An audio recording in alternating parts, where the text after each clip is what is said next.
नमस्कार, life high study IAS में आपका स्वागत है।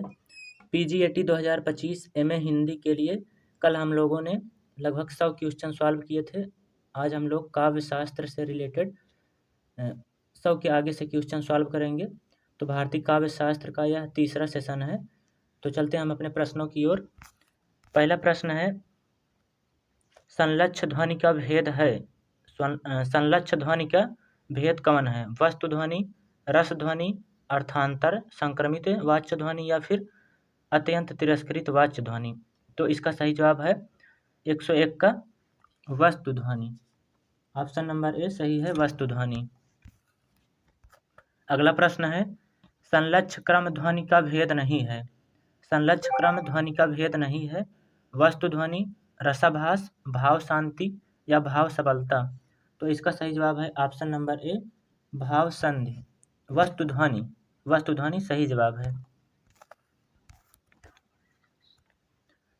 काव्य आत्मा की संकलनात्मक अनुभूति है, किस विद्वान का कथन है? डॉक्टर नागेंद्र, बाबू गुलाब राय, जयशंकर प्रसाद या आचार्य रामचंद्र शुक्ल।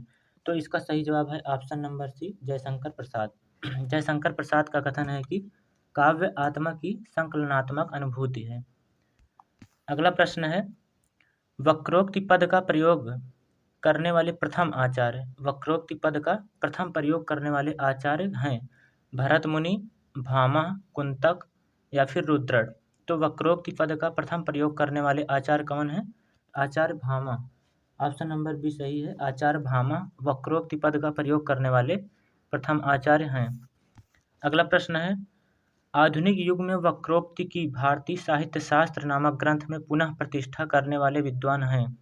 आधुनिक युग में वक्रोक्ति की भारतीय साहित्य शास्त्र नामक ग्रंथ में पुनः प्रतिष्ठा करने वाले विद्वान हैं श्याम सुंदर दास, निर्मला जैन, सत्यव्रत चौधरी या डॉक्टर बलदेव उपाध्याय। तो इसका सही जवाब है 105 का doctor Baldev Upadhyay. Option number D सही है, डॉक्टर बलदेव उपाध्याय। अगला प्रश्न है, सादृश्य लक्षणा वक्रोक्ति कथन है। सादृश्य लक्षणा वक्रोक्ति कथन किसका है? वामन का, भामा का, कुंतक का या फिर जयदेव का। तो इसका सही जवाब है ऑप्शन नंबर ए, वामन का। वामन का कथन है। अगला प्रश्न है, क्रोचे का अभिव्यंजनावाद कुंतक के वक्रोक्तिवाद का विलायती उत्थान है। यहाँ पर विलायती शब्द आया है, तो इसका सही जवाब है ऑप्शन नंबर ए, आचार्य रामचंद्र शुक्ल। अगला प्रश्न है, वक्रोक्ति, रसोक्ति, स्वभावोक्ति भाव को 3 वर्गों में विभाजित करने वाले आचार्य हैं दंडी, राजशेखर, मम्मट या फिर भोजराज। तो इसका सही जवाब है ऑप्शन नंबर डी, भोजराज। वक्रोक्ति, वैदग्ध भंगी, भणति कथन किसका है? Option number A, Kuntak, B, Bhojraj, C, Vishwanath या फिर डी, जगन्नाथ। तो इसका सही जवाब है option number A, Kuntaka. Kuntaka का कथन है। अगला प्रश्न है, नैसर्गिकी च प्रतिभा श्रुतम च बहुनिर्बलम किस आचार्य का कथन है? दंडी का, भामा का, उद्भट का या फिर रुद्रट का। तो इसका सही जवाब है ऑप्शन नंबर ए, आचार्य दंडी का कथन है नैसर्गिकी च प्रतिभा श्रुतम च बहुनिर्बलम। अगला प्रश्न है, सत्योद्रेकाद खंड स्वप्रकाशनंद चिन्मयः वेदांतर स्पर्श शून्यो ब्रह्म स्वाद सहोदरः कथन किस आचार्य का है?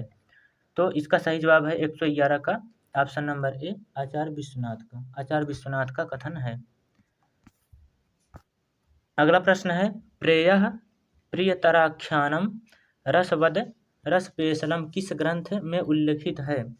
तो इसका सही जवाब है दंडी का कथन है काव्यादर्श में। अगला प्रश्न है, उद्दीयन विभावास्ते रसमुद्रम दीपयंती ये किस ग्रंथ में उल्लिखित है? काव्य मीमांसा, काव्यालंकार, साहित्य दर्पण या फिर काव्यादर्श। तो इसका सही जवाब है ऑप्शन नंबर सी, साहित्य दर्पण। आचार्य विश्वनाथ के साहित्य दर्पण में यह उल्लिखित है। अगला प्रश्न है, औचित्य रस सिद्धस्त स्थिरम काव्यस्य जीवितम कथन है क्षेमेंद्र का, भामा का, वामन का या फिर भोजराज का। तो इसका सही जवाब है ऑप्शन नंबर ए, क्षेमेंद्र का कथन है। उचितस्य भावः औचित्यम का संबंध है रस संप्रदाय से, वक्रोक्ति संप्रदाय से, ध्वनि संप्रदाय से या फिर औचित्य संप्रदाय से। तो इसका सही जवाब है ऑप्शन नंबर डी, औचित्य संप्रदाय से संबंध है।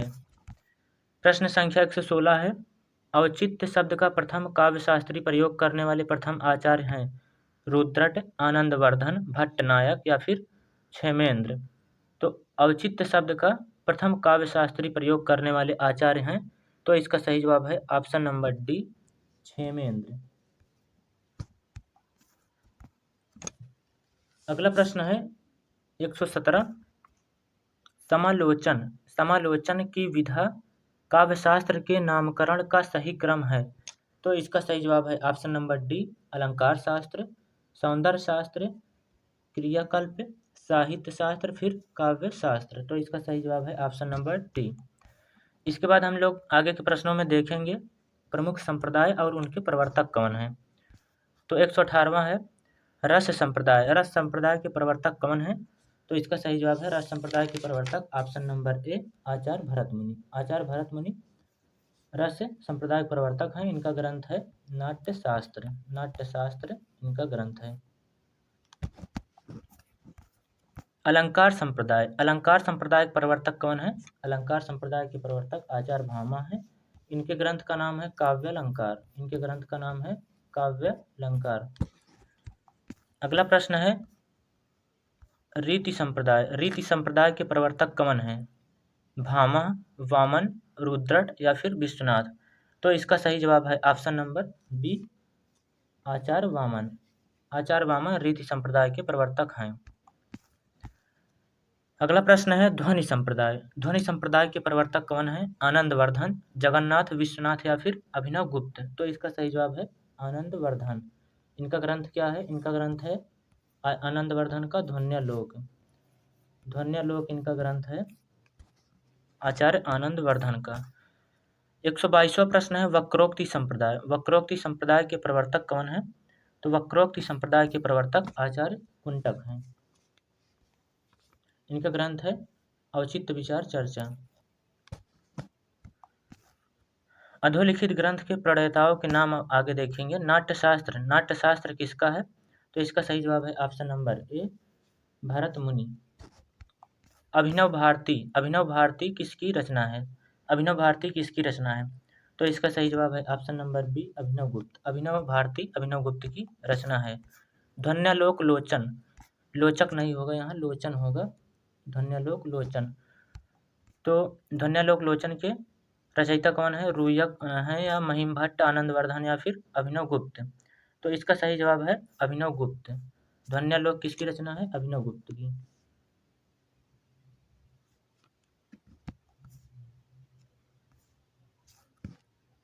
ध्वन्यालोक यहाँ पर आनंदवर्धन की रचना है। ध्वन्यालोक किसकी रचना है? आनंदवर्धन की। अभिनव गुप्त की तो अभिनव भारती है। काव्यालंकार। काव्यालंकार किसकी रचना है?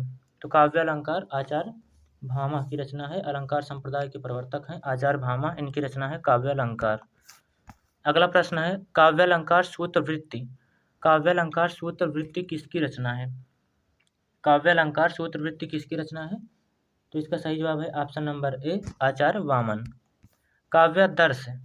काव्यादर्श किसकी रचना है? तो काव्यादर्श किसकी रचना है? ऑप्शन नंबर बी, आचार्य दंडी की रचना काव्यादर्श है। अगला प्रश्न है काव्य मीमांसा। काव्य मीमांसा के रचनाकार कौन है? तो इसका सही जवाब है ऑप्शन नंबर ए, काव्य मीमांसा राजशेखर की रचना है। हृदय दर्पण। हृदय दर्पण किसकी रचना है? भट्ट लोलट, भट्ट शंकुक, भट्ट नायक या फिर महिम भट्ट। तो हृदय दर्पण किसकी रचना है? इसका सही जवाब है ऑप्शन नंबर सी, भट्ट नायक। अगला प्रश्न है काव्य कल्पलता। काव्य कल्पलता किसकी रचना है? देवेश्वर, हेमचंद्र, विश्वनाथ या फिर अमरचंद्र आर्य सिंह। तो इसका सही जवाब है ऑप्शन नंबर डी, अमरचंद्र आर्य सिंह। अगला प्रश्न है 132वां काव्य प्रकाश। काव्य प्रकाश के रचनाकार हैं जगन्नाथ, रुयक, मम्मट या फिर देव। तो इसका सही जवाब है ऑप्शन नंबर सी, आचार्य मम्मट। आचार्य मम्मट काव्य प्रकाश के रचनाकार हैं। सरस्वती कंठाभरण किसकी रचना है? भट्टनायक, भरत, भोजराज या फिर रुद्र भट्ट। तो सरस्वती कंठाभरण के रचयिता कौन है? आचार्य भोजराज। तो इसका सही जवाब है ऑप्शन नंबर सी, भोजराज। 10 रूपक किसकी रचना है? 10 रूपक किसकी रचना है? अभिनव गुप्त, भरत मुनि, धनंजय या फिर सागर नंदी। तो इसका सही जवाब है option number C, Dhananjay. Dhananjay 10 रूपक के रचनाकार हैं, 10वीं सदी की है। अगला प्रश्न है 135वां, व्यक्ति विवेक किसकी रचना है? कुंतक की, महिम भट्ट की, राजशेखर की या फिर जगन्नाथ की। तो व्यक्ति विवेक किसकी रचना है? इसका सही जवाब है ऑप्शन नंबर सी, महिम भट्ट की। महिम भट्ट की रचना है व्यक्ति विवेक।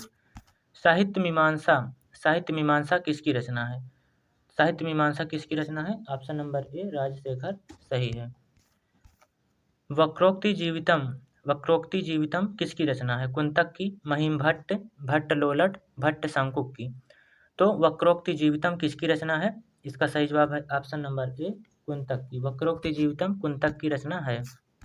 अगला प्रश्न है औचित्य विचार चर्चा, औचित्य विचार चर्चा किसकी रचना है? क्षेमेंद्र की, राजशेखर की, वामन की या फिर आनंद वर्धन की। तो औचित्य विचार चर्चा किसकी रचना है? क्षेमेंद्र की।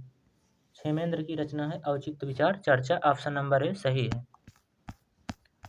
अगला प्रश्न है चंद्रालोक, चंद्रालोक किसकी रचना है? भोजराज, जयदेव, रुद्रभट्ट या फिर वाग्भट्ट द्वितीय। तो चंद्रालोक किसकी रचना है? जयदेव की। चंद्रालोक किसकी रचना है? जयदेव की। अलंकार सर्वस्व किसकी रचना है? अलंकार सर्वस्व किसकी रचना है? विश्वनाथ का, रोयक का, विश्वेश्वर का या फिर रुद्र भट्ट का। तो अलंकार सर्वस्व किसकी रचना है? इसका सही जवाब है ऑप्शन नंबर बी, रोयक। अलंकार सर्वस्व रोयक की रचना है। देसी नाम माला किसकी रचना है? देसी नाम माला किसकी रचना है? तो इसका सही जवाब है ऑप्शन नंबर ए, हेमचंद्र।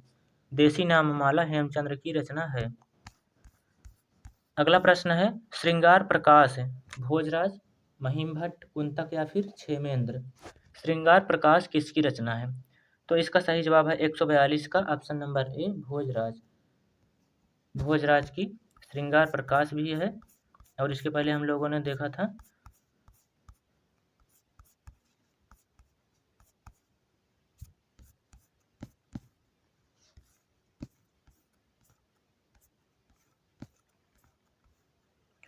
श्रृंगार प्रकाश किसकी रचना है? भोजराज की।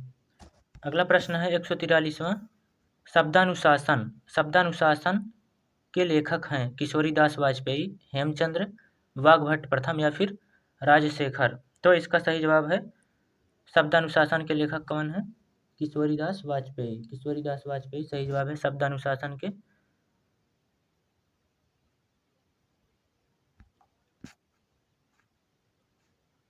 शब्दानुशासन के इसमें लेखक पूछा है तो शब्दानुशासन का लेखक कौन है?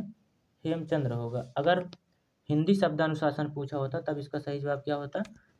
किशोरीदास वाजपेयी। लेकिन यहाँ पर शब्दानुशासन पूछा है तो इसका सही जवाब क्या होगा? हेमचंद्र। शब्दानुशासन के लेखक आचार्य हेमचंद्र।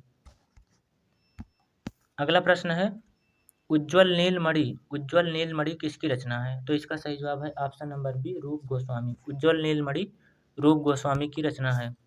रस गंगाधर, रस गंगाधर किसकी रचना है? आसानंद, जगन्नाथ, मम्मट या फिर रूप गोस्वामी। तो रस गंगाधर, रस गंगाधर किसकी रचना है? इसका सही जवाब है ऑप्शन नंबर बी, जगन्नाथ। रस गंगाधर जगन्नाथ की रचना है। एकावली किसकी रचना है? विद्यानाथ, विद्याधर, विद्याभूषण या फिर भिखारी दास की। एकावली किसकी रचना है? तो एकावली विद्याधर की रचना है। एकावली विद्याधर की रचना है। छंदो विरचित किसकी रचना है? प्रश्न संख्या 147 है। छंदो विरचित किसकी रचना है? भामा, रुद्रट, वामन या फिर दंडी की। छंदो विरचित किसकी रचना है? तो इसका सही जवाब है ऑप्शन नंबर बी, रुद्रट। छंदो विरचित रुद्रट की रचना है। नाट्य दर्पण किसकी रचना है? रूप गोस्वामी, रामचंद्र गुणचंद्र, आर्य सिंह अमरचंद्र या फिर देवेश्वर। तो नाट्य दर्पण किसकी रचना है? इसका सही जवाब है ऑप्शन नंबर बी, रामचंद्र गुणचंद्र की रचना है नाट्य दर्पण। अगला प्रश्न है साहित्य दर्पण के रचनाकार हैं। साहित्य दर्पण के रचनाकार हैं, तो इसका सही जवाब है ऑप्शन नंबर ए, साहित्य दर्पण आचार्य विश्वनाथ की रचना है। आज का लास्ट प्रश्न है चित्र मीमांसा खंडन किसकी रचना है। 150वां प्रश्न है चित्र मीमांसा खंडन किसकी रचना है, तो इसका सही जवाब है ऑप्शन नंबर ए, जगन्नाथ। इसका सही जवाब है ऑप्शन नंबर ए, जगन्नाथ। जगन्नाथ की रचना है चित्र मीमांसा खंडन। तो आज के सत्र में इतने ही प्रश्न थे। हम लोग काव्य शास्त्र से संबंधित 150 प्रश्न सॉल्व कर चुके हैं। इसके लिए एक और सत्र रखेंगे, 50 प्रश्न उसमें और हल करेंगे। उसके बाद फिर हम पाश्चात्य काव्य शास्त्र पर चर्चा करेंगे। तो इस वीडियो में बस इतना ही। धन्यवाद।